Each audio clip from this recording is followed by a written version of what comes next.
See, in various properties of the fluid, starting from density, specific weight, specific volume, dynamic viscosity, which was very important. Important property was that kinematic viscosity, surface tension. Now we are going to study a very important live property called as capillarity. When we talk about capillarity, generally it is defined as rise or fall of fluid. Rise or fall of fluid when a small tube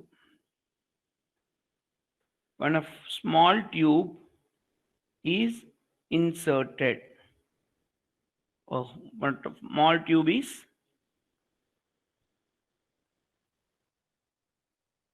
inserted.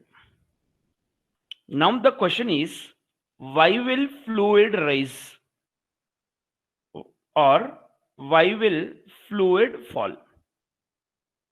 Why will fluid rise or fluid fall?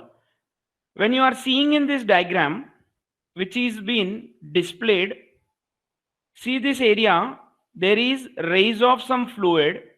See this area, there is fall of fluid. That is, guys, am I audible to you clearly?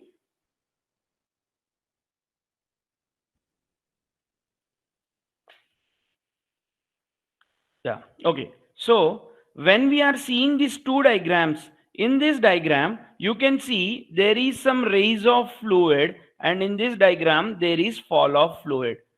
The main cause why the fluid is rising nor the fluid is falling is due to cohesive forces and adhesive forces. Cohesive forces and adhesive forces. We have seen this regarding cohesive forces and adhesive forces. What we can clearly say is the rise is due to adhesive forces. Here, which you are seeing the rise is due to adhesive forces. This is due to adhesive forces. The fall is due to cohesive forces. The fall is due to cohesive forces. Now we will be seeing why and how. Now let us consider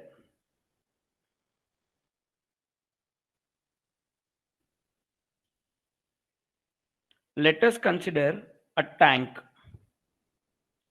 which is filled with fluid. I am going to introduce a small I am going to introduce a small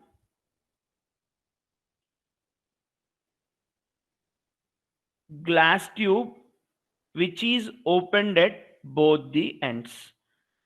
Let this be the free surface of the fluid. The same diagram which is been seen on the right side of the screen, I am going to draw here. See what happens. This is totally the fluid which is being filled in the tank. Initially, when you insert this small tube in it, as we spoke in surface tension, there will be some upward pull force, a tensile pull force. Tensile pull force will be acting on the free surface. Due to this tensile pull force, there will be some water which is been entering into the bulb or into the pipe. See, there is some water raise here. Right. This is called as capillary raise. Why it is raising? It is raising due to surface tension force. Surface tension force is given as sigma. It is given as sigma. Tensile force per unit length, which we have discussed in the last class. Now what happens?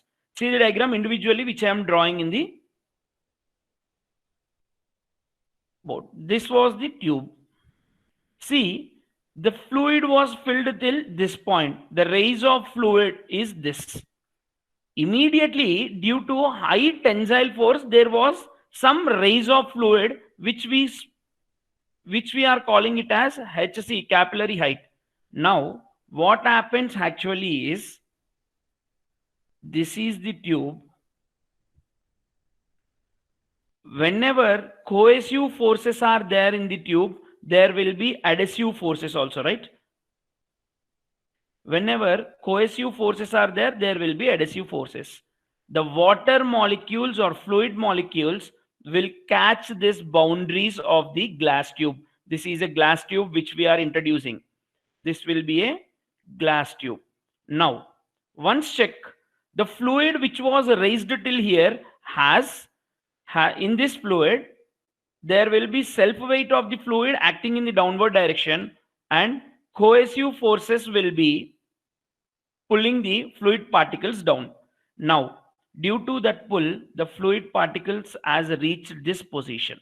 Here, what happened? The same fluid particles have adhesive forces, attraction between two dissimilar molecules. It is like taking a water in the glass bottle, overturn the glass bottle, all the fluid will be coming out, but there will be few drops which will be always sticking to the surface. Now, when I draw the diagram of this will be the presence.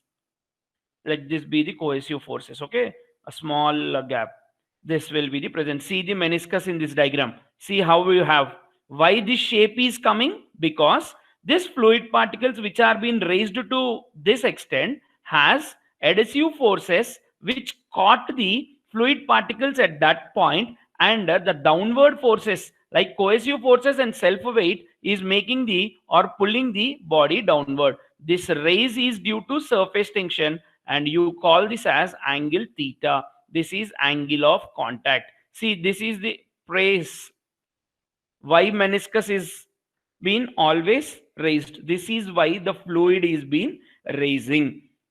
The same way, whenever it is falling, see here cohesive forces are less when compared to adhesive forces. I can clearly say that the rise is due to adhesive force. Adhesive force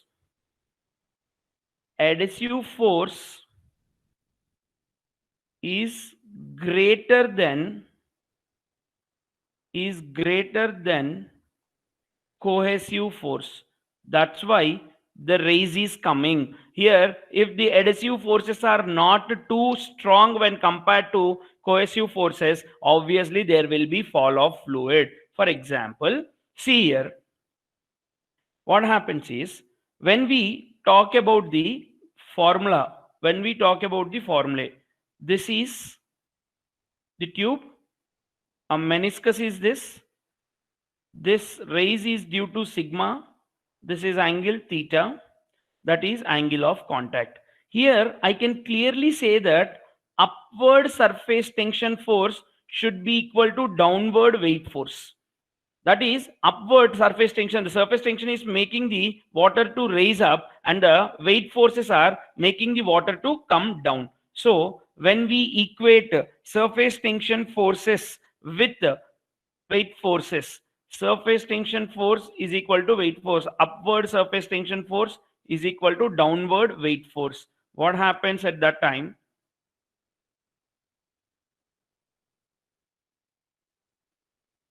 One second. What happens at that time? Surface tension force is given as F into surface tension sigma is equal to F by L. Sorry, it is given as sigma into L. Surface tension force is given as surface tension is sigma into L. What is W? W is mg. Sigma is surface tension. Here I have a small doubt. This sigma is making an angle theta.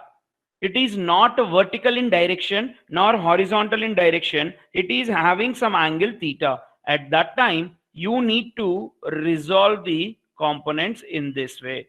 You need to resolve the components. When you resolve the components, you will be having cos theta in the vertical direction, sin theta in the horizontal direction. So here I'll replace it with sigma cos theta into L for a circular member.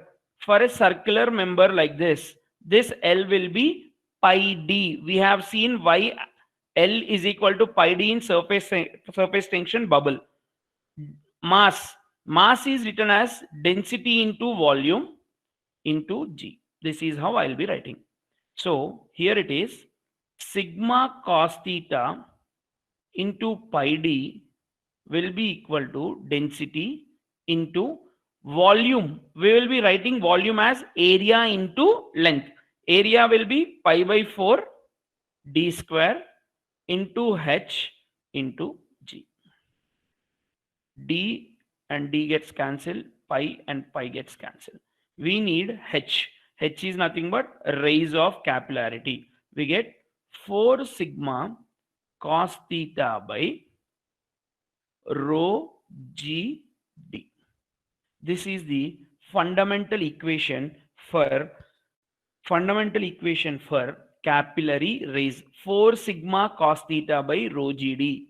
Theta is called angle of contact.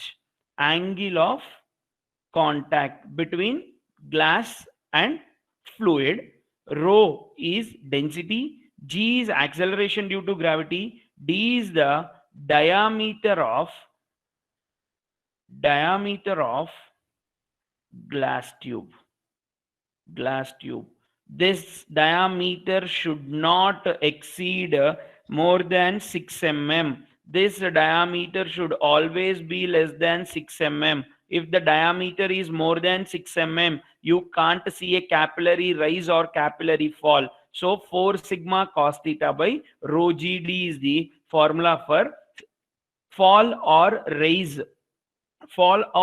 of fluid in the glass tube. So I guess everyone understood how we got this H equal to 4 sigma cos theta by rho g d. Any doubt still here? Capillary rise is due to adhesive forces greater than cohesive forces. I'm writing here adhesive forces greater than cohesive forces. You will see a rise. If cohesive forces are greater than adhesive forces, you will see the fall. Whatever it is, rise or fall, we use the same equation 4 sigma cos theta by rho g d. Whereas for fall, the angle of contact will be changing for different fluids and glass tube. This is what we can give capillarity as. Capillarity, rise or fall of fluid, it will happen only due to cohesive and adhesive forces.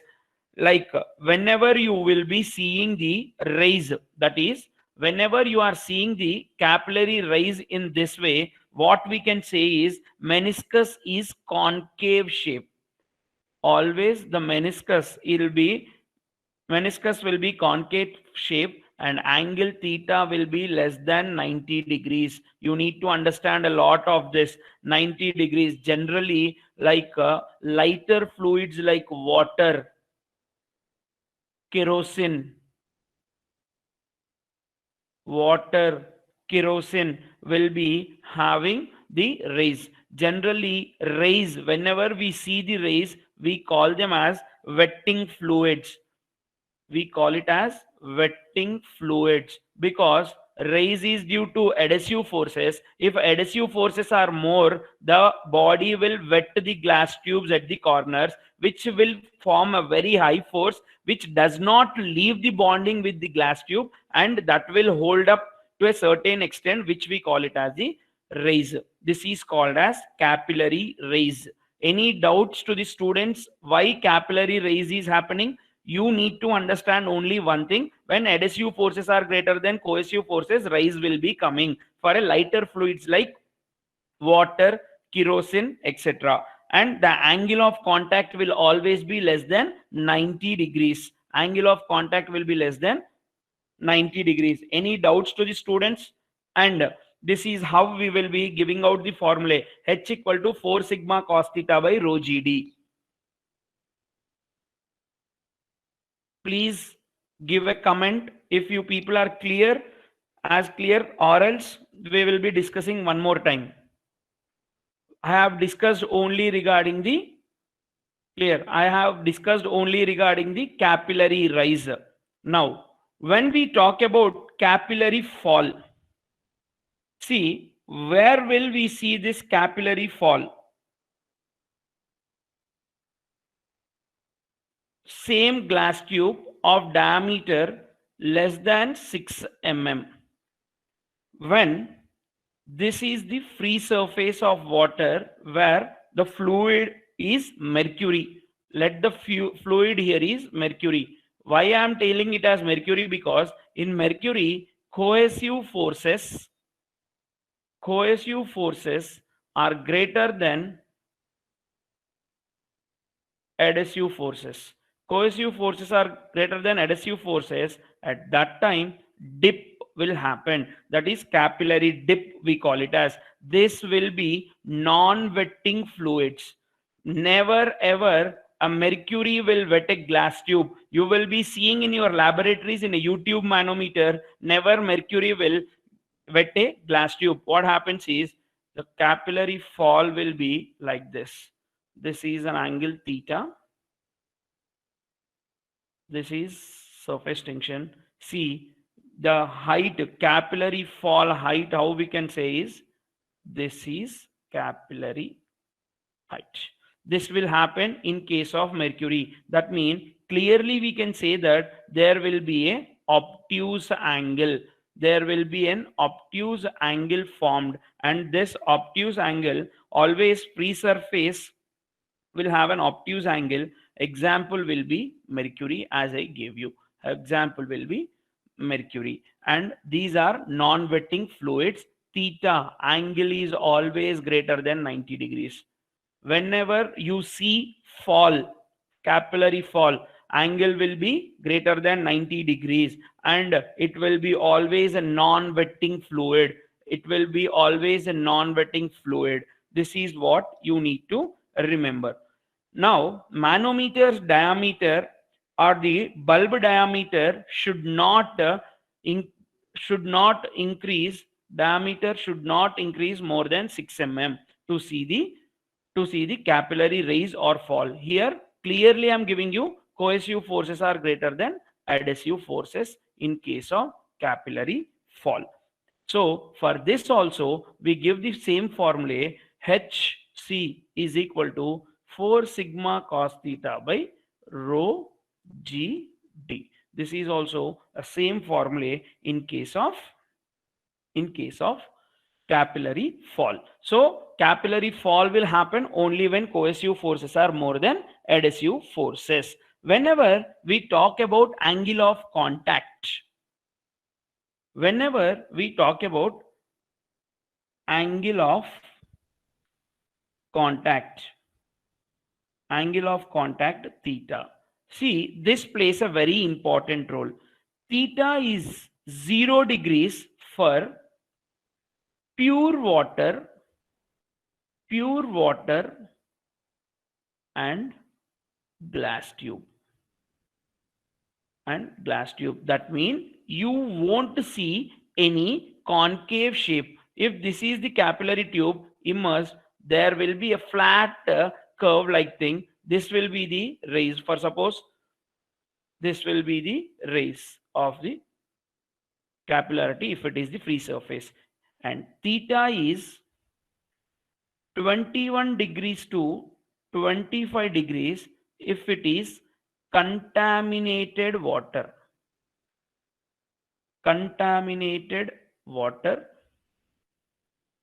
and glass tube, whereas theta is 128 degrees to 130 degrees for mercury and glass tube. These are the angles which you people should remember in case of capillarity. Clearly we can say capillary rise is inversely proportional to diameter. How? H equal to 4 sigma cos theta by rho g d. Here, see how d and h are proportional. If the diameter of the tube is getting increased, capillary tube diameter is getting increased, capillary height cannot be seen. It will be decreased. Capillary height cannot be seen. So here there was one sum based on ratios. H1 by H2 should be equal to D2 by D1. This is the ratios for capillarity. And paraffin wax, if you take paraffin wax, angle theta will be 104 degrees. For paraffin wax, it is 104 degrees. No need to remember this, but just a casual answer would be 104 degrees. So you need to remember these angles. When you are taking pure water and glass tube, this formula becomes 4 sigma cos theta by rho gd. If it is pure water,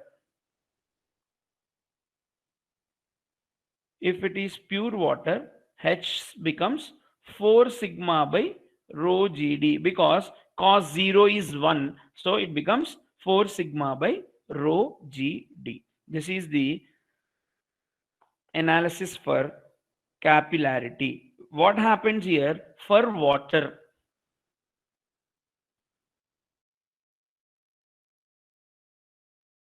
Any more doubts you have in this dip, capillary dip? Do you have any doubts?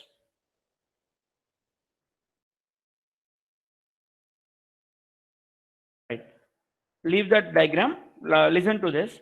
In case of water, for water, we can write it as H is equal to 30 by D.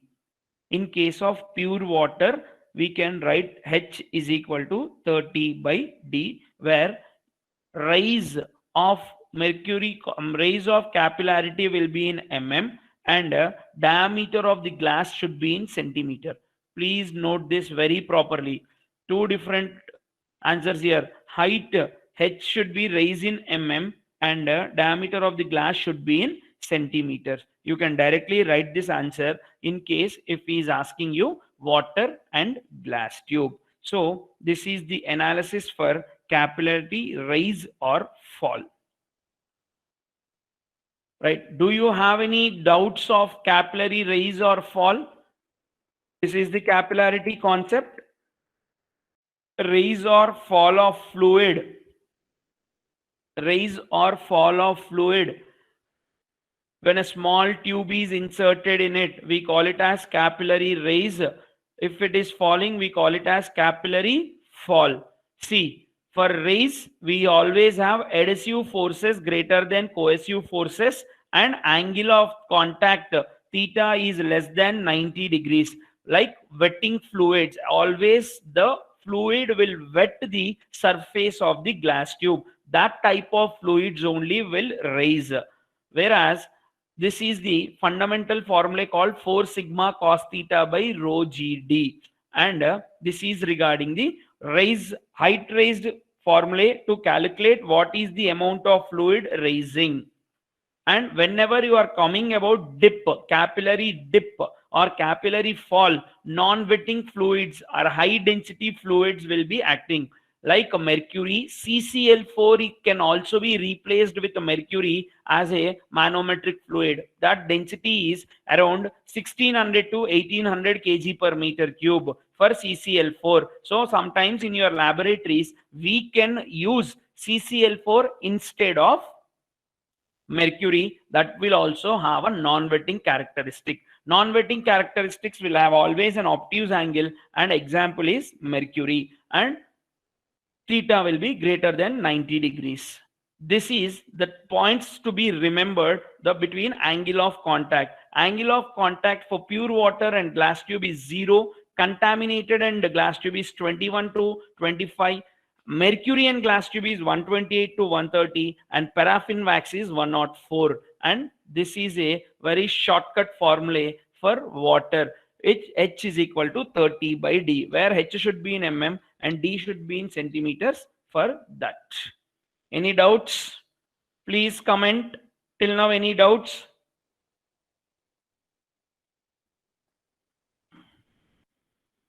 Right. Now, where did you people see capillarity?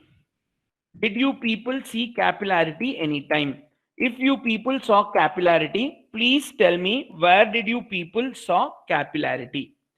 Generally, this capillarity concept happens in our home itself. What happens? Take a kerosene lamp as an example.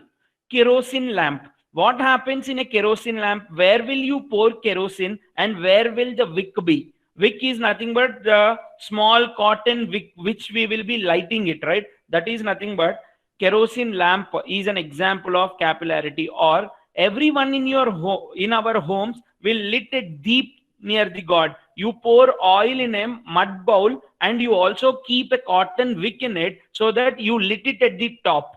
You lit it at the top. So the oil is getting transferred from bottom mud bowl to top of the wick. That's why there is a capillary raise there. Or you can also clearly say that capillary raise, the sap of the tree is an example of capillary raise. Sap, we call it as biological name. Sap of the tree. See, when we pour water at the roots, that tree is making or transferring the water from the roots to top end of the leaves. That is also capillary action. I told you one wick. See this glass diagram here. See this diagram here. One cotton wick which is been kept in the water where you have high surface, and this water wick is cotton wick is transferring water to the other glass, right? There will be transfer of water in that way. Or else the best example what you can do it now in your home is take a cotton shirt or a cotton dress, dip it in the water bucket till 1/4 of the cloth, that is from the bottom only 1/4 you dip it and remove it back. When you observe the shirt, the water will be coming up. That is, the water will be moving up to the top surface of the shirt. Why it is happening? Because a small threads, the combination of small threads is nothing but your dress nor a shirt. What happens? That small thread acts as the capillary tube. Whenever the diameter is very, very less, the capillary raise will be very, very high. So you can see this type of things in the home itself. Like plants, you can do an experiment with the shirt also. With your cotton dress or shirt, you will be seeing the capillary raise. Capillary fall will only happen with mercury. Our high density fluids will have a capillary fall. This is regarding the capillarity. When we talk about capillarity, we have some special cases. This special case is when what happens when two flat plates, see here, a flat plates, like two flat plates or thin plates are introduced. When two thin plates are introduced into the liquid, we call it as parallel plates. We call it as parallel plates. When two parallel plates are introduced in such a way, the wall distance, let this wall distance not T. You will get confused. D is the diameter. You take it as T, thickness, wall thickness. This is the liquid till this point. This is the free surface.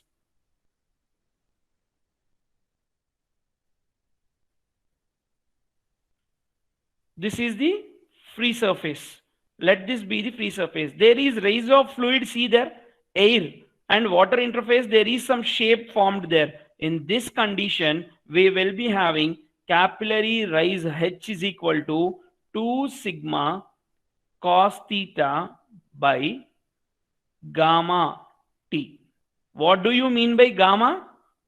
What do you mean by gamma? Gamma is rho g, specific weight. Gamma is rho g, specific weight. This is called as special case when a parallel plates are immersed in the fluid. The same way when you immerse annular spaces. When we immerse annular spaces, annular space is nothing but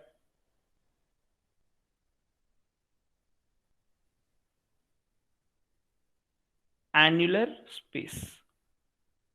Annular space is nothing but a hollow cylindrical like member. Hollow cylinder like member. I am giving the top view. This is the hollow cylinder. This is the inner radius Ri, and same, this will be the radius r naught. Like when you see this,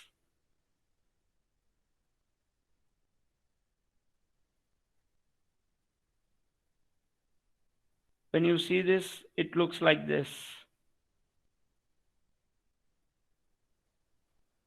And hollow cylinder which is been immersed, what happens? Again, this is the free surface of water. There will be rise of fluid. There will be rise of fluid due to surface tension sigma. So for that kind of things, capillarity is given as 2 sigma cos theta by gamma. Gamma is rho g.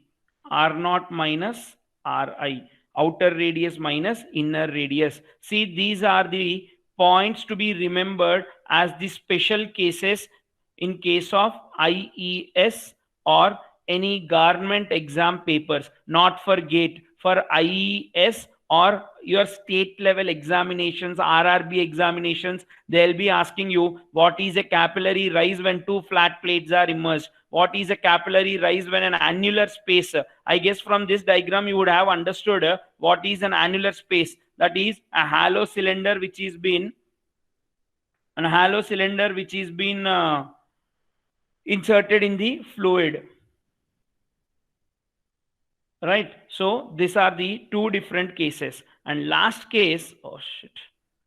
These are the two different cases which can be taken in capillarity. Please note these two cases, please. Parallel plate and annular plate. Any doubts you people have between these two, you can text here or on your microphone and ask me. You have any doubts, you can on the microphone and ask me. Or else, please note these two formulas. Parallel plates, height raised is 2 sigma cos theta by gamma t. T is the thickness between the plates.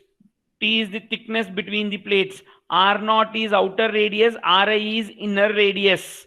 Sigma is surface tension. Sigma is surface tension. Theta is angle. Theta is angle of contact. Theta is angle of contact. Can I take out the data on the screen now? Did you people please copy it? HC of parallel plates and annular plate, annular space. I have one more to be taught. I have one more case to be teach. I should teach one more case. I'm removing it off. Is it okay? Please comment. Yeah, okay. So the next case will be the next case or a third case. This third case will be when a radius of R, radius of the tube R inserted in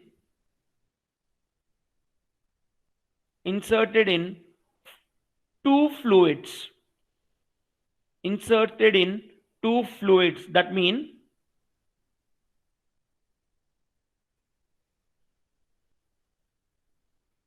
we have two fluids inside the tank.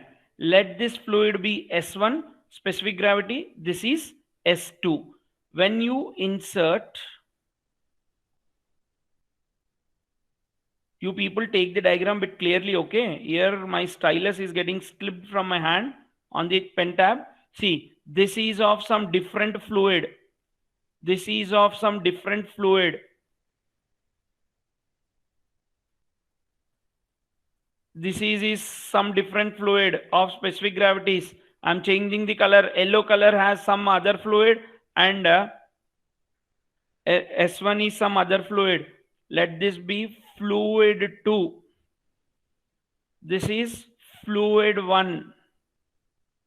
This is a capillary tube. Capillary tube of radius R. When you insert, again, there will be some rise of fluid. There will be some rise of fluid. That rise H is given as 2 sigma cos theta by gamma rho g, that is into R into S1 minus S2. S1 and S2, specific gravity we call it as. Specific gravity. I guess you people are familiar with this word, specific gravity of S1 and S2. This is the third case which you need to remember for competitive examinations. For competitive examinations, case 1, case 2, case 3, between flat plate, between annular space, and last will be between the two different fluids. Yes, this is the topic called capillarity. A very important topic is capillarity topic. Very important topic is capillarity topic. Any doubts you people have? Any doubts you people have? Please message, comment, or we will move on to the next topic. Any doubts in capillarity? You people can ask me. This is the starting of capillarity. Rise or fall. I guess you people are familiar till this slide. The special cases, three special cases. Any doubts you have? Examples also, capillarity examples you will be seeing in your home itself. Watering of a plant, cotton wick, shirt which has been dipped in water for 1/4 of the height of the shirt. Anything else you have? Any doubts more? Clear, right? Thank you, Sujit. So the next topic is compressibility. Before compressibility, we'll talk about bulk modulus. Yeah. The next topic is bulk modulus, denoted by alphabet K. Bulk modulus is ratio of, we call it as ratio of change in pressure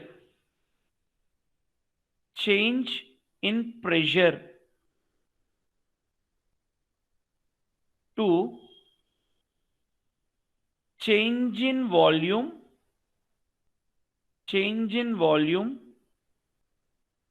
to its original volume. This is called as bulk modulus. Generally, empirically, this is given as K is equal to minus delta P by delta V by V. Very familiar word, delta V by V is used in strength of material. You call volumetric strain. Am I right?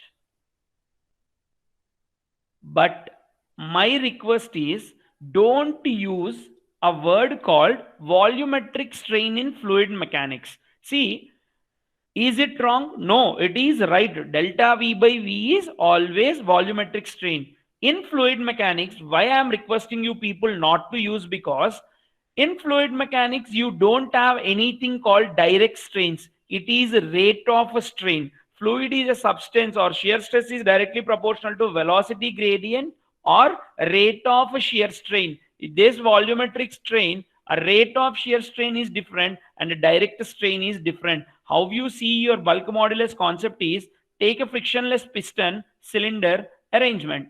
This is a piston.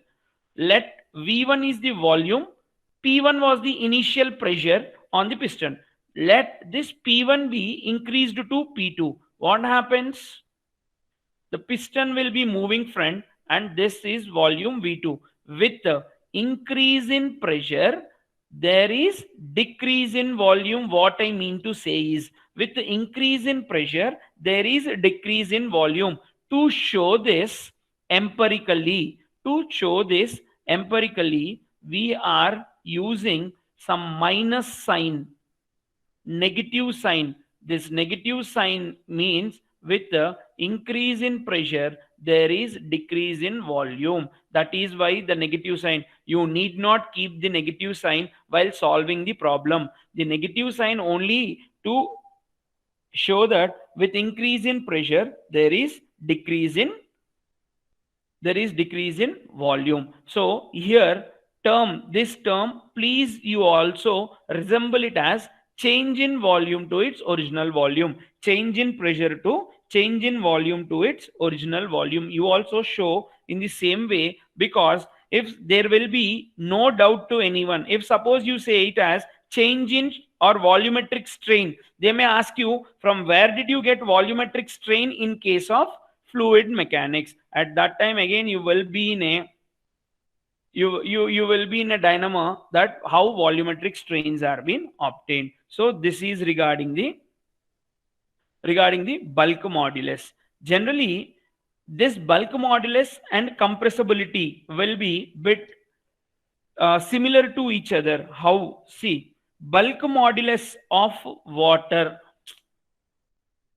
bulk modulus of water. How much is bulk modulus of water? Bulk modulus of water is 2.06 into 10 power 6 kilopascal. 2.06 into 10, sorry, 10 power 9, not 10 power 6. Kilo is there, right? Yeah, 10 power 9. 2.06 into 10 power 9 kilopascal. This is the bulk modulus of water. Bulk modulus of air will be 1.03 into 10 power 5 Pascal. 10 power 5 Pascal. 2.06. Yeah, sorry guys, this is Pascal only, not kilopascal. Sorry.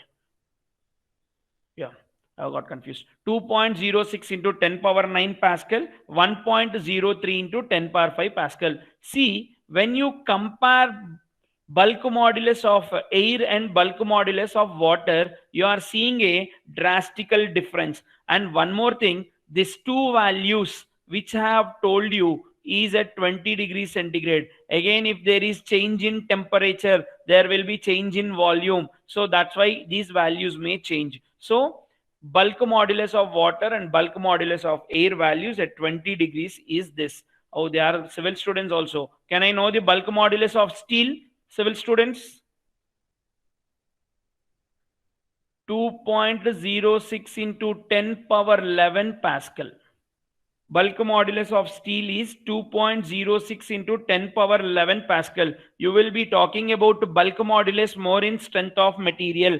Bulk modulus is a terminology which we will be using for solids more, because liquids compressibility will be very high, bulk modulus will be less. Right, this is regarding the bulk modulus of water air, the concept of bulk modulus. Any doubts here? Any doubts in bulk modulus? Please comment. Bulk modulus is clear to you or not?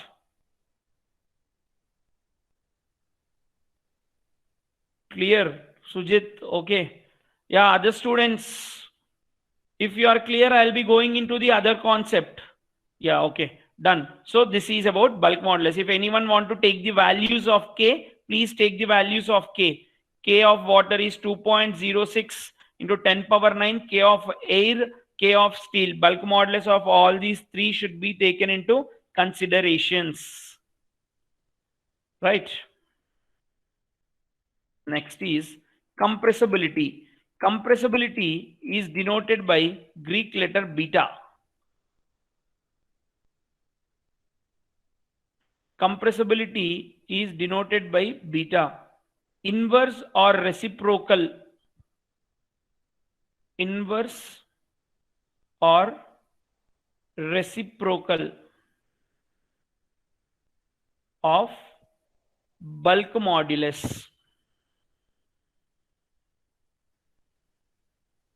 Inverse or reciprocal of bulk modulus is called as compressibility. Units. I guess I forgot to tell you the units of bulk modulus. Units of bulk modulus. Units of bulk modulus is change in volume to original volume has no units. So it will be Newton per meter square. That's why we are taking it as Pascal here. See. Right? Newton per meter square is the unit of bulk modulus. Compressibility inverse, right? So when it is inverse, it will be meter square per Newton. This is regarding the compressibility. Most probably compressibility will be high for fluids and less for solids.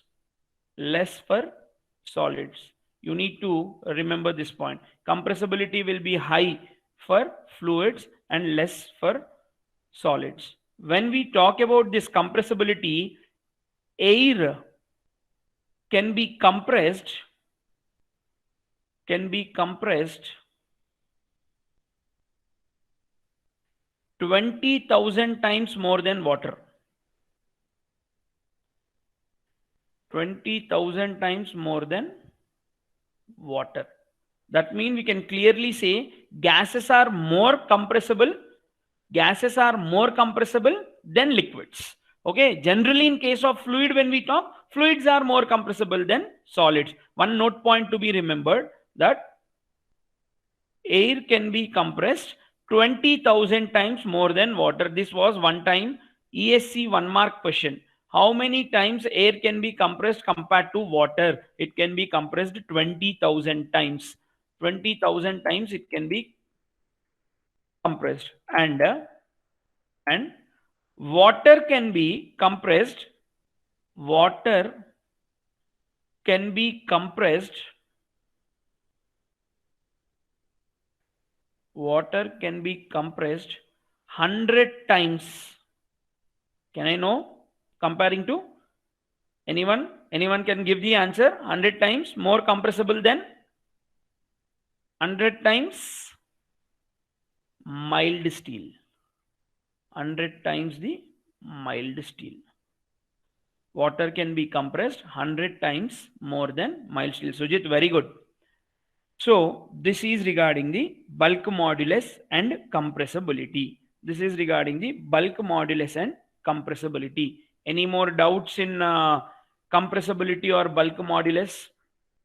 Any more doubts in compressibility and bulk modulus?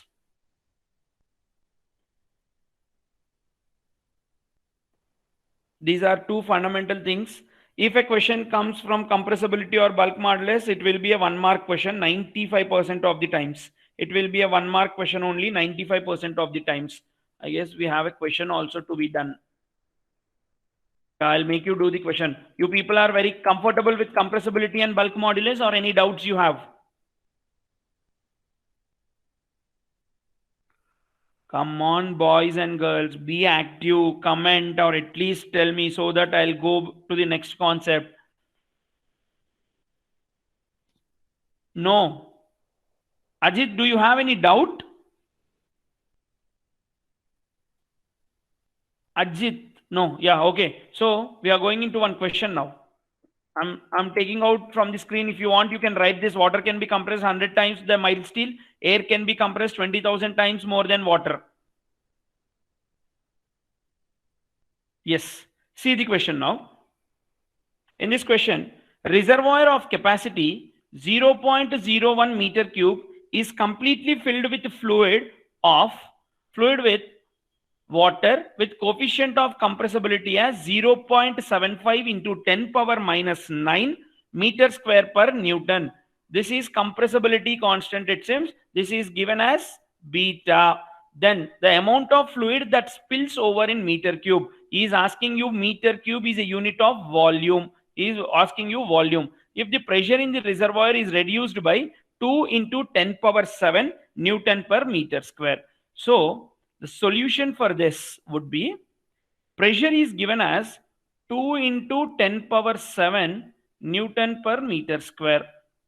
Next, volume is 0.01 meter cube.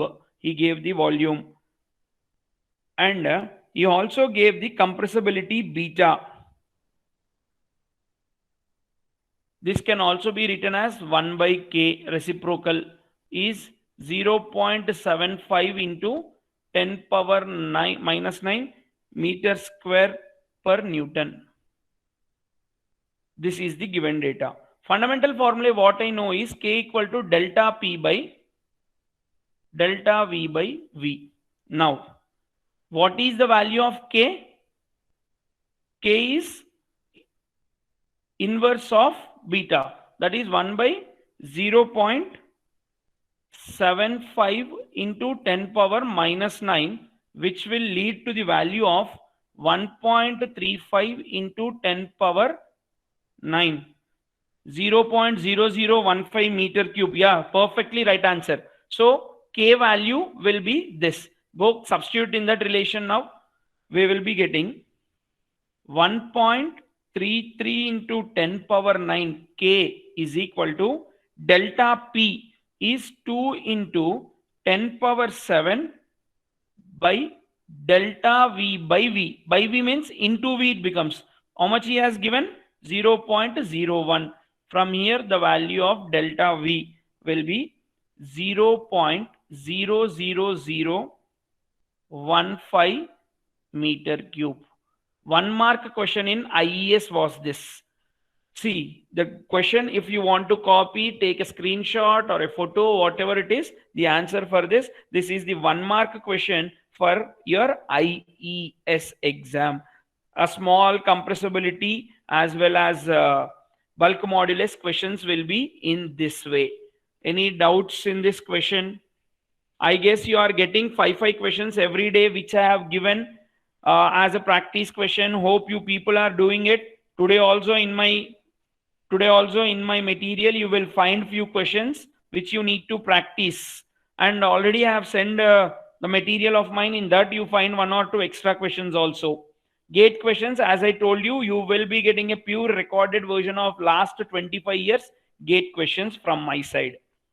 That's why I'm not teaching the gate question. I'm teaching the models of gate as well as some different questions. Any doubts, or can I move on to the next topic? Any doubts, or can I move on to the next topic? Question photo has been taken, I guess. Yes. The next topic is classification of fluids. Very, very important, interesting topic here it is. Classification of fluids. These fluids are generally classified into ideal fluids and real fluids. Generally classified into ideal fluids and real fluids. Ideal fluids are nothing but which does not exist in nature.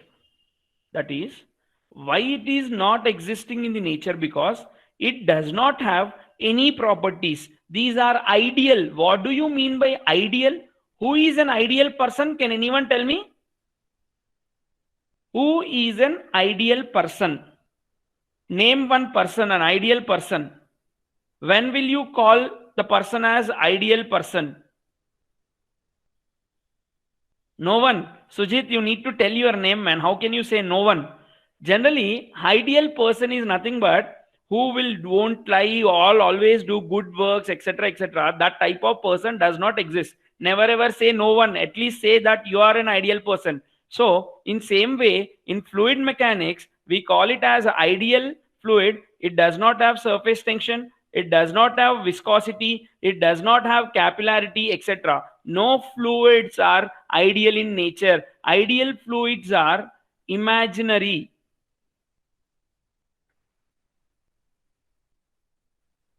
Ideal fluids are imaginary in nature, whereas real fluids, which obeys all the properties,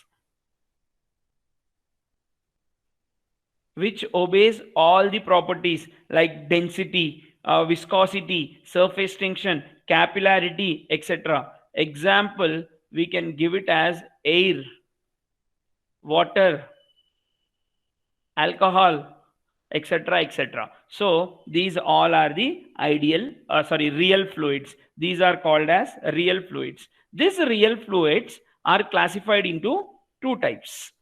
These real fluids are classified into two types. The first type is Newtonian fluids. Newtonian fluids. And the second type is non-Newtonian fluids.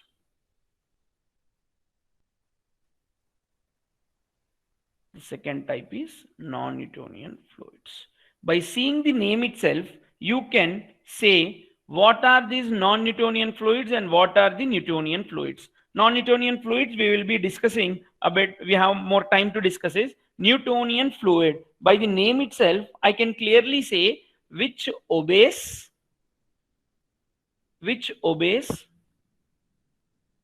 Newton's law of viscosity, which obeys Newton's law of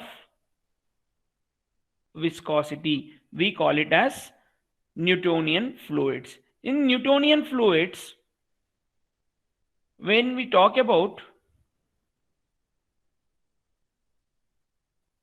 Newtonian fluids, one thing I can clearly say that shear stress should be directly proportional to velocity gradient.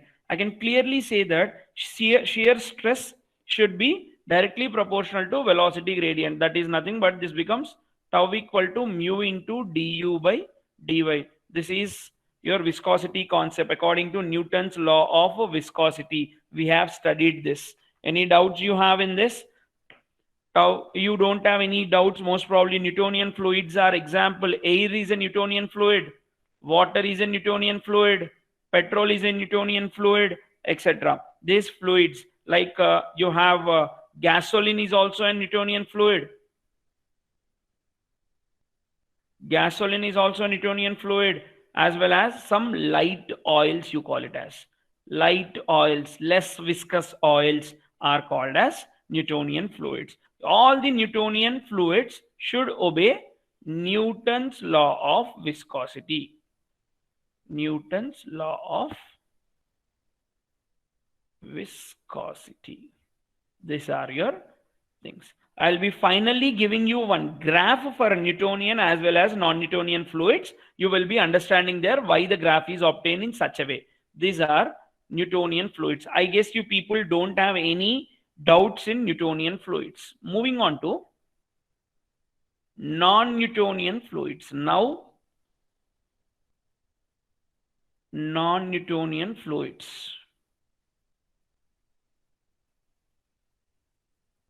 See, till now we have studied about Newtonian fluids only. This study of non-Newtonian fluids, study of non-Newtonian fluids is known as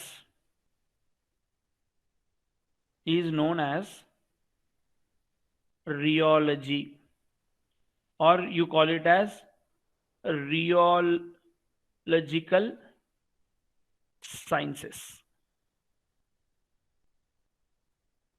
or you call it as rheological sciences.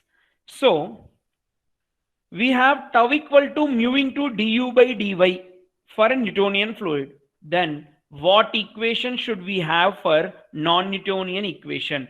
What equation we will be having for non-Newtonian fluid? We call it as power equation of fluid mechanics. We call it as power equation. What is this power equation? Tau equal to d plus a into du by dy whole power n. This is called as power equation. Whatever the fluid it is should get validated with this equation. Always your Newton's law of viscosity also gets equated with this. According to Newtonian fluid, B equal to 0, A equal to mu, N equal to 1. Once substitute these values, when B is equal to 0, A equal to mu, N equal to 1, it becomes Newton's law of viscosity, tau equal to mu into du by dy. If you want, you can check it. If you want, you can check it. Right? Now,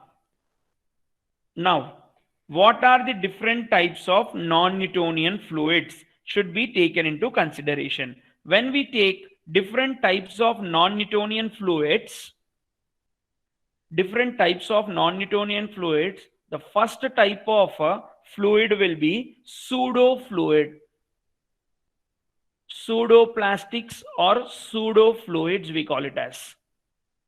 Pseudoplastics or pseudofluids, we call it as. What is this pseudoplastics or pseudofluids? From the power equation, I'm writing it here once again. Tau equal to B plus A into du by dy whole power n. This is the power equation.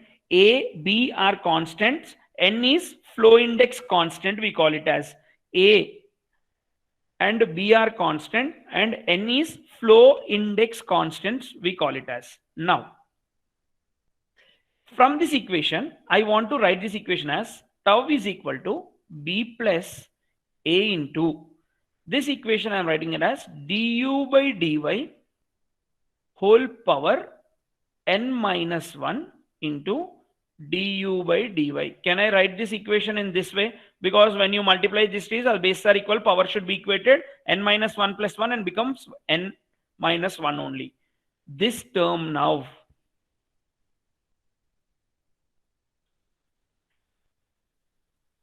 this term will be called as apparent viscosity.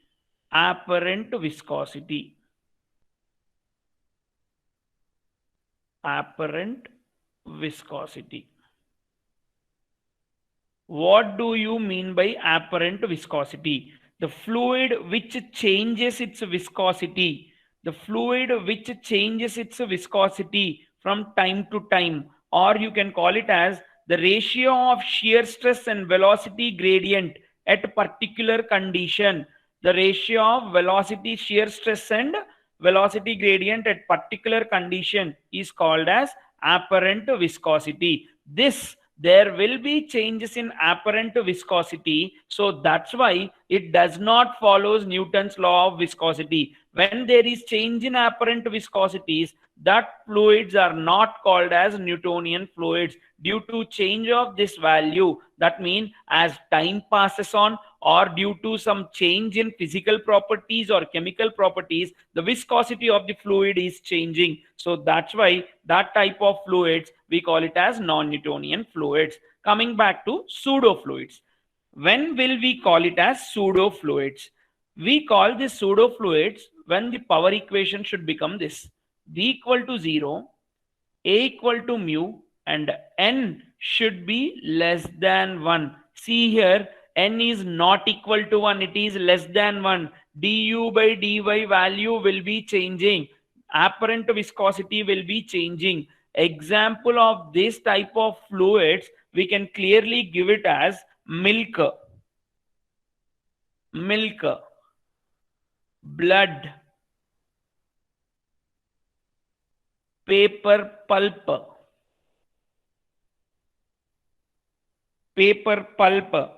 You can also give suspension paints,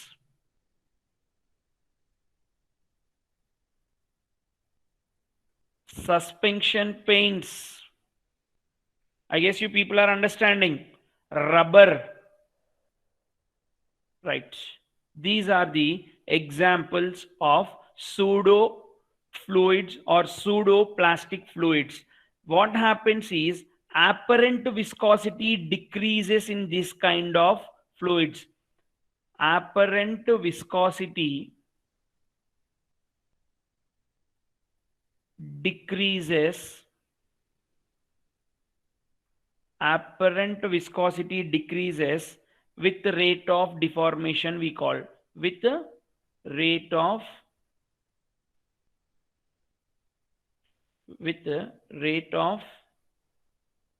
deformation. One single sentence we can give regarding pseudo fluids. See, whenever the apparent viscosity is getting decreased, when it is getting decreased, the viscosity is getting decreased, it becomes thin. These fluids are called as shear thinning fluids. Shear thinning fluids. Pseudo fluids are shear thinning fluids. Take a blood. Let 2 or 3 drops of blood fall on your surface or on the floor. Whenever the pure blood, when you cut your body, please don't try it, okay? Just I am giving it as an example. This should never be tried. Whenever there is a cut on your body and you see, you once sense the blood, how the blood will be there. Your blood has some like stickiness, or you will be feeling a type of thing when you catch the blood. That is a fresh blood. Make that blood make that blood fall on the ground surface. That blood fall on a surface, and after 10-15 minutes you try to pull that. What happens? That blood will have a cover shield like thing. It becomes solid like thing, right?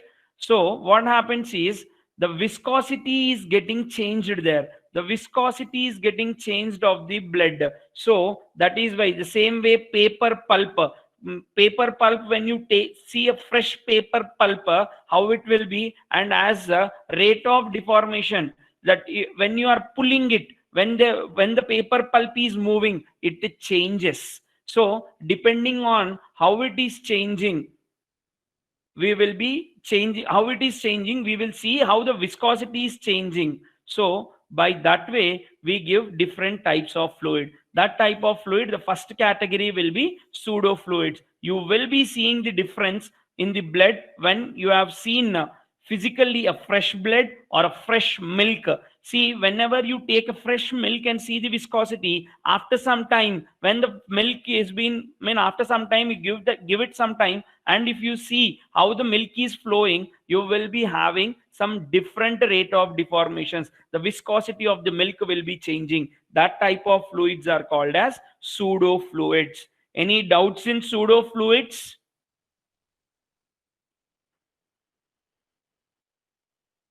The simply what I can tell you with a very easy version, like stickiness will be decreased. Stickiness of the fluid will be decreased because your apparent viscosity is getting decreased. That is the only thing what happens with pseudo fluid. Anyone has any doubts in pseudo fluids, please comment, or you people can ask, or else I'll move to the next type of fluid called dilatant. Sir, one doubt. Yeah. Sir, when time passes, blood is coagulating, then viscosity, thickness is increasing, no? Where, see, whenever it is being exposed to atmosphere, you get a small layer like thing on the blood. Okay. Please remove the layer. You will be having the blood droplets inside. Blood won't get totally clotted when it comes out. The top layer, due to surface tension and the different molecules present on it, it becomes like a layer, like it you will be seeing like solidifying. But see, I gave a sentence there: apparent viscosity decreases with the rate of deformation. Rate of deformation is whenever the shear stress is applied, what happens initially, how much resistance it is creating will not be created in the further. Okay, that means what happens, whenever the blood is moving, it becomes easier way to move. It doesn't get totally solidified. There will be only a layer which is being formed. You can see sometimes when you sprinkle small blood sample on the floor, you feel like solidifying. Once you touch it, the top layer will be removed like a layer. Inside the blood will be there. It will be in the form of a liquid state only. It won't totally get coagulated or solidified. At that time, you see the stickiness. Pure blood has one type of stickiness. When it comes out, it has the other type. That doesn't mean the pseudo fluids are time dependent fluids. These pseudo fluids are absolutely time independent. But what happens is, due to the nature, it will be changing off. The du by dy, apparent viscosity and rate of deformation changes. That is what the intention is to tell for you people. Yes, any more doubts? The person who asked me the doubt now. Sir, what is the meaning of that for pseudoplastic n is less than 1, that n minus 1 will be less than 1. So du by dy whole raised to n negative power will come. What does that mean? One second. N is the flow index constant.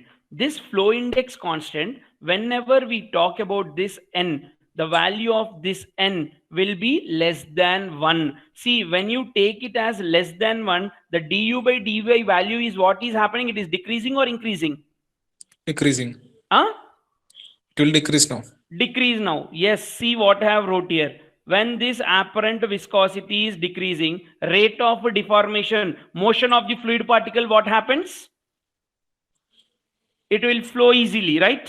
Easily, yes. Yes, that is what intentionally, based on the experimental result, we gave this for pseudofluids. This is the power equation based on the flow index only we will be giving, right? This is called as flow index constant. Okay, sir. Yeah, this is totally based on experimental data. So it is not depending on time.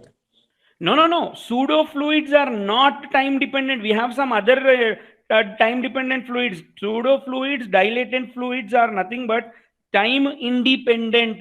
They are changing its viscosity. They are changing its viscosity due to many reasons it happened. Okay, not only due to time, due to many reasons. See, the body temperature inside may have one value. When the blood comes outside, may have different viscosity. Temperature changes are coming out, right? Okay. In such way, that is not purely time dependent fluid. These pseudo fluids are time independent. For you people to clearly understand, I told after some time you see that blood karke, but that doesn't mean it has time dependent. Okay. Yeah, any more students, any more doubts? Can I move on to the next? Any students, any doubts, you can comment or ask the question. Hope you people are clear then. Next type of fluids are dilatant fluid. Dilatant fluids, right? The name itself has the answer. What do you mean by di? Di mean mixing of two fluids. When we have mixing of two fluids, example, dilatant fluids, example, fruit juice, syrup, okay, rice starch,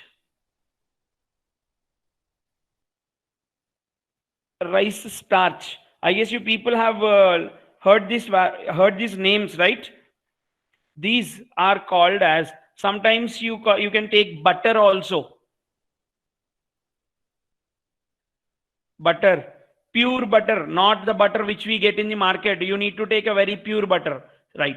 Dilatant, when you mix two, see, fruit juice, syrup, rice starches, all these things, when you mix two different fluids, when two fluids are mixed, what happens? The stickiness of the substance. See, fruit juice you take, fruit juice, what happens, like a pineapple or a sapota or etc., the stickiness will be very high. That means the equation which we will be satisfying here is B is equal to 0, A is equal to mu, and N should be greater than 1, because stickiness of the fluid is getting increased here. When you substitute this in the generalized equation, tau equal to 0 plus mu into du by dy whole power n minus 1 into du by dy. This is the equation.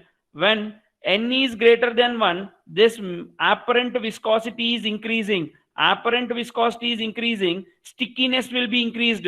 Syrup, what happens when you take a syrup bottle? The total composition of the syrup will be coming down and the liquid will be going up. That's why whenever you take syrup, they'll ask shake well before use.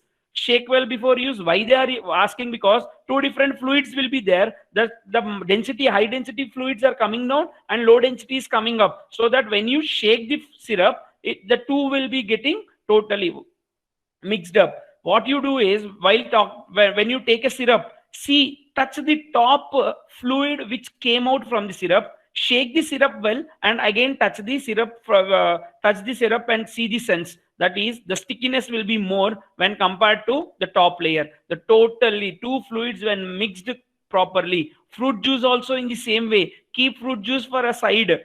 for some time. What happens? The heavier particles go down, lighter particles come up. Lighter particles, you don't feel any stickiness. Again, shake. Example, you take your pulpy orange, Maza, your cool drinks. That also they'll ask, always shake them. Why they'll ask to shake them? Because of this, they are dilatant fluids. If you take Thumbs Up or Coke, you need not shake it. If you shake it, what happens? Foam will be coming up. So pulpy things should be shaked well, because these are the dilatant fluids. These are called as shear thickening fluids.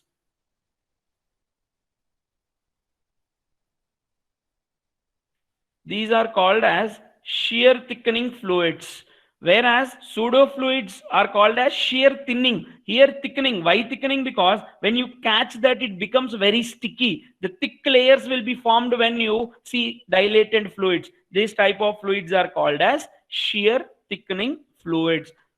Any doubts in dilatant fluids? Any doubts in dilatant fluids? Please comment. Yeah, dilatant fluid is clear to everyone. Next is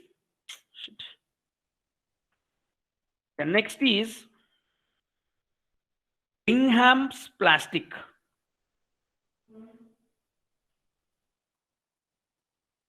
Bingham's plastic.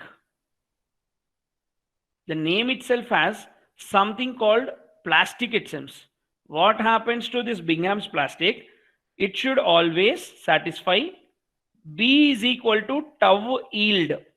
Till now, all the fluids, B became 0, A equal to mu, and N is equal to 1. These type of fluids are called as Bingham's plastic. See, very simple.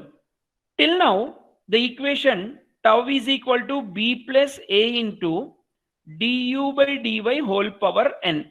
Okay, this keep this n aside because it is 1. B always became 0, but here this B is being replaced with tau yield. That is, you are getting the equation as tau yield plus A into du by dy whole power n. A is apparent viscosity, for suppose n is 1. See here, to make the fluid to flow, what you are having, it should reach the yield, it seems. It should reach the tau yield. So what type of fluids need yield stress for the motion? What type of fluids need yield stress? Generally, what we have seen is whether whatever, yeah, toothpaste, very good. The definition of a fluid is a substance which deforms continuously on the application of small shear force. Very small shear force only fluid should deform, but here we are having a yield shear force. That example is very good, Sujit. It should be toothpaste. Anything else? Toothpaste. Anything else you have? Drilling mud, we can say. Drilling mud. Right? Sewage sludge.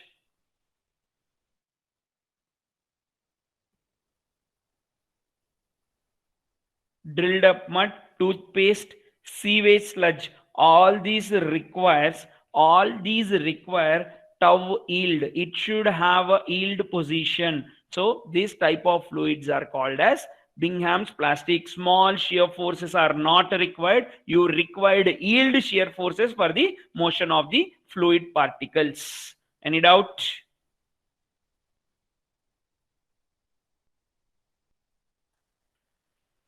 Any doubts? Anyone? Any doubts? You can ask me or message me now. Hope you people are clear, right? I'm going into. Anyone has any doubts or clear? The next type of fluids. Now we talk about time dependent fluids. Guys, are you feeling any fastness in the class, or is this fastness okay? Any language issues, or you people are having anything like I'm going fast?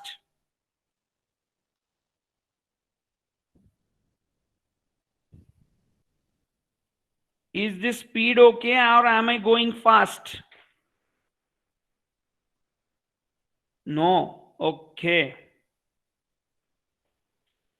Okay, done. Time dependent fluids. First, we will be talking it as rheopathic fluids. Rheopathic fluids. Thixotropic fluids and rheopathic fluids. Thixotropic fluids and rheopathic fluids are time dependent fluids.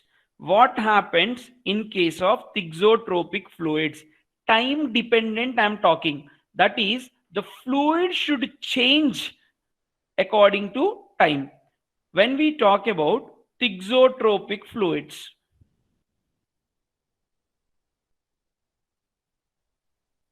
when we talk about thixotropic fluids, what happens in thixotropic fluids as there will be decrease in apparent viscosity with respect to time.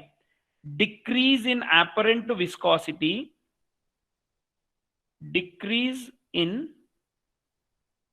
apparent viscosity with the time. And one more thing you people should remember, there will be decrease in apparent viscosity, but we need yield stress to make the fluid to move. Tau yield, B equal to tau yield, A equal to mu, N should be less than 1. This is the power law to be substituted.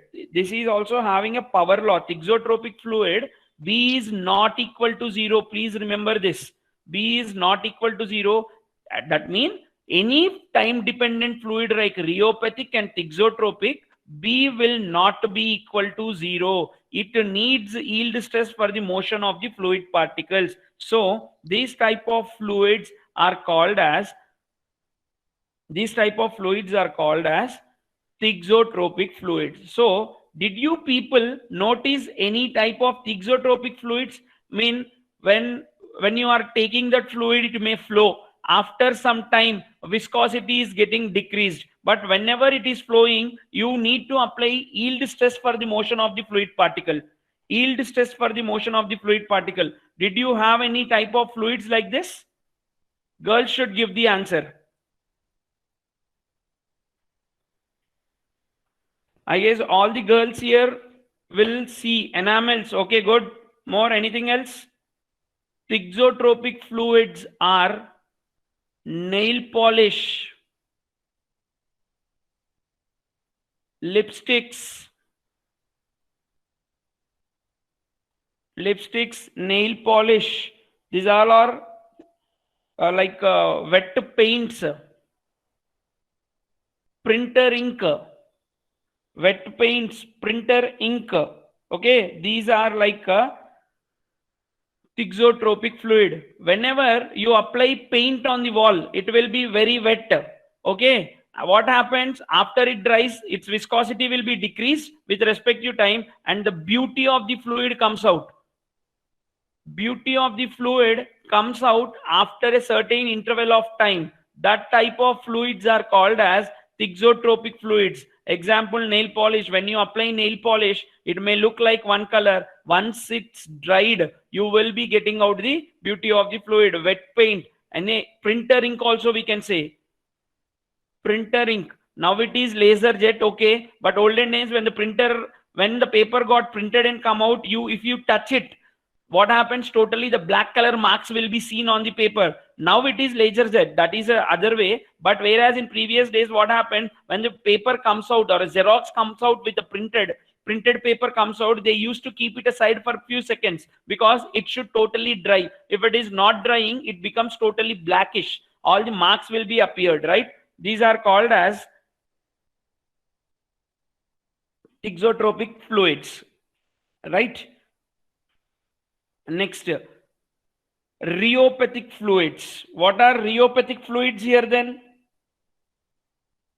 Here there is decrease in shear stress or apparent viscosity we are calling in case of rheopathic fluids.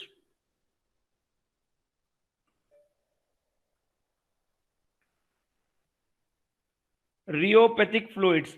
Rheopathic fluids are also time dependent fluid where viscosity increases with the time. In case of thixotropic, it got decreased. Here it will be increased. Apparent viscosity will be increasing, and we required gradually increasing shear stress. You need gradually increasing shear stress for the motion of the fluid particle. Example is gypsum. Plaster of Paris, you will be studying gypsum. This would be the best example for rheopathic fluids. Or you can also take a bentatotic solution. Whenever you get hurt, you go to the doctor, that fellow will keep a bentatotic solution, a brown color solution. What happens? That solution will be like a fluid. Sir, but apparent viscosity decreases implies more flow. Yeah, Vishwanath, what is your doubt? Apparent viscosity decreases implies more flow. Yeah, you are right. You have this doubt on what type of fluids. I guess in thixotropic, yeah, apparent viscosity is totally becoming zero. It is getting solidified.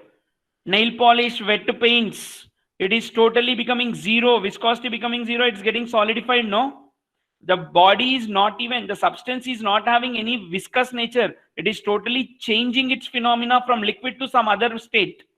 Your nail polish will change. Wet paint, you whenever paint is dried, you can't remove it like a liquid or a fluid, right? You will be getting layers and layers.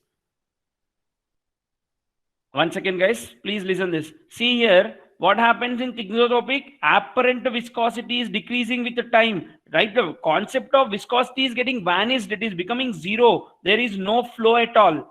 So, and that type of fluids are called as thixotropic. Hope you understood, Vivek.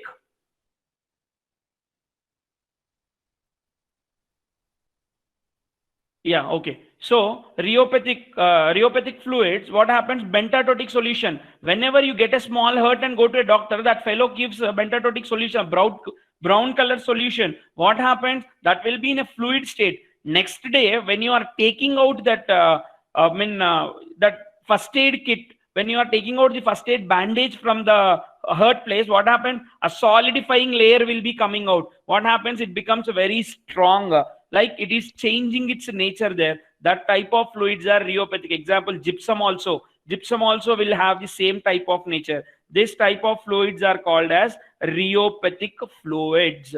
So 5 types of fluids we have seen.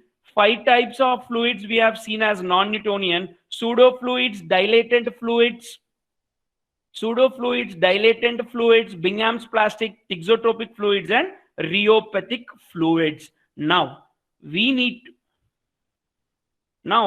need to draw a graph for this type of fluids. Whenever we draw a graph for this type of fluids, we will be taking 2 axes into consideration. One axis will be du by dy, that is the velocity gradient, and other thing will be shear stress tau. Tau on y-axis, du by dy on x-axis. Very clearly, Newtonian fluids have a straight line, because what happens here, I am drawing something. When you have a straight line, slope is same. Let it be y equal to mx, right? This is x-axis, this is y-axis, Newtonian fluids. Whereas when you talk about pseudo fluids, n is less than 1, there is change in some slope. That is, this is the graph which you get it for pseudo fluids. Here I am writing it as n less than 1, b is equal to 0, pseudo fluids. Whereas dilatant fluids, this is the condition, n will be greater than 1 and b is equal to 0. This is dilatant fluids, this is pseudo fluids, this is Newtonian fluid. I guess very clear with the graph here. No need to worry about it. These are totally Newtonian fluids and these both are non-Newtonian fluids. Coming to third type, we have seen Bingham's plastic. When you see here, This is y is equal to mx plus c curve, straight line, but bit away from the origin. Here also the slope remains same, m. Here also slope remains same, m. But depending on this constant, we will be taking this is tau yield point for Bingham's plastic. This is Bingham's plastic, and this is called as ideal plastic or Bingham's plastic. Here B will not be equal to 0 and N will be equal to 1. Whereas thixotropic fluids are same as pseudo, rheopathic fluids are same as dilatant. So this is rheopathic fluid, N greater than 1, but B is not equal to 0. Here N less than 1, but B is not equal to 0. This is of different types of fluid. Here for Newtonian fluid, the slope will be constant, whereas dilatant, pseudo, thixotropic as rheopathic, there will be some difference. What happens? This you can call it as ideal plastic also. Bingham's plastic or ideal plastic, we call it as. You can call it as Bingham's plastic or ideal plastic. One doubt I have, if this is the line, what type of fluids will have this line? A straight horizontal line where we can say mu equal to 0. This type of fluids are called as ideal fluids. This line is for ideal fluids. This is for ideal fluids, right? Any doubts you have here? Any doubts with the graph? Any doubts with the graph? You people can ask me. Now, when we draw a graph for time-dependent fluids based on viscosity and time, rheopathic fluids and thixotropic fluids, this is the graph which is obtained. This is rheopathic fluids. This is thixotropic fluids. Guys, 2 more minutes will complete off this chapter. That's why I'm extending it for 5-10 minutes, because I want to start a new chapter again. For this 2 minutes of time, I cannot do it in the next class and start another topic. So that's why this type of fluids are called as rheopathic fluids and thixotropic fluids. Rheopathic, see, viscosity is increasing with respect to time, and thixotropic, viscosity is decreasing with respect to time. Generally, a common fluid, when you talk about a common fluid, it will be a straight line. These are called as common fluids. These are called as common fluids. This is finally, these are the different types of fluids. One property called cavitation is been pending. It is a very simple property, that is formation of bubbles when the fluid is flowing from formation of bubbles when the fluid falls below vapor pressure. This cavitation is very important in case of turbines. In turbo machines, we will be studying more about cavitation in draft tubes. At that time, I'll explain you in depth. But as of now, this one topic will be missing. Rest others got completed. So these are the 2 graphs for the fluids. This is the graph for all the 6 fluids or 5 fluids which we have studied, and this will be for the time dependent fluids. This graph, when we show it, this will be the analysis of this graph. This is the perfect drawing of this graphs. Pseudo, dilatant, Newtonian fluids, Bingham plastic, thixotropic, as well as rheopathic fluids. This is the graph. This graph is an important graph. Theory question may ask, you may get a theory question from this graph. He will be just giving you the graph. What type of fluid represents this graph in du by dy and tau? You need to represent this graph. What is a graph? That will be a pseudoplastic. When you are going with F. White textbook, this graph, what happens? Dilatant will be up, pseudo will be down. No need to worry. We have started our analysis from the origin in that textbook. in that textbook, he will be taking some time, that is after time interval of t seconds, he will be drawing the graph. That is the only difference, but this is the standard graph. This is the standard graph. This says about rheopathic, thixotropic, as well as Bingham's plastic. This is the graph. By this, we have completed the topic 1 of fluid mechanics and hydraulic machines. This topic will have a weightage of 2 marks with all the 13 properties included with the different types of fluids or classification of fluids. Anyone has any doubts can ask me now. Anyone has any doubts? Sir, for thixotropic fluid, viscosity decreases, it gets solidified. If rheopathic fluid, viscosity increases.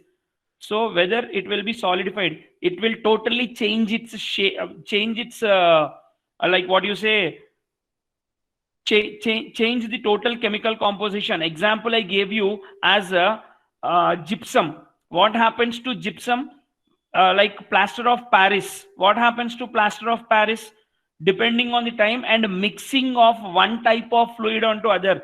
On plaster of Paris, after it gets solidified, if you pour water, what happens? It will again get liquidified. Whereas in case of thixotropic fluids, on paint, if you pour water, will it become a liquid? No, it doesn't happen. That will change according to the exposure. The chemical composition will be different. We are only talking till motion of the fluid particle. We are just talking about velocity gradients and shear stresses, not what happens to the further. If you take a gypsum or you take POP or bentazoic solution, what does a doctor do? Once you go out to remove a bentazoic solution, he sprays spirit on it. Why they spray spirit on that? They are changing the molecular structure there, because spirit and bentazoic has some chemical composition. We are much not bothered about those things. POP also, when you pour water onto the POP, we have false ceilings to our home, right? Just give water to it. What happens? In a couple of days, it gets totally liquefied and come down. Whereas paint does not happen in such a way. Or nail polish happen. Nail polish, if you take a nail polish remover and remove the nail polish, it will be coming out in some different manner. We are not bothered about what happens after it is getting solidified or before it is getting solidified. I am here only to, or we need to take more about only the kind of flow, taking the velocity gradient and taking the shear stresses and deformations, not regarding what will happen. Yes, it will change. It will change. We are talking about only that thing. That's it. Any more doubts, Thomas? Yeah, you will have different properties to be taken into consideration, physical and chemical properties for the question what you have asked. One type of solid will be acting with different compositions. You pour water, you pour acid, you pour any other thing. That is a chemical composition, what happened. We need to only talk about a fluid here. Any more students, any more doubts you have in unit number 1? This is a 2 marks weightage concept. Today, I'll be sending you the material, whole material of unit 1 with solved examples. Try to solve that examples, and you can solve any questions of unit 1 after very good basic knowledge on the concept, theoretical concepts. This is what I can tell you. Any more doubts, please text me, or you can switch on your microphone and talk.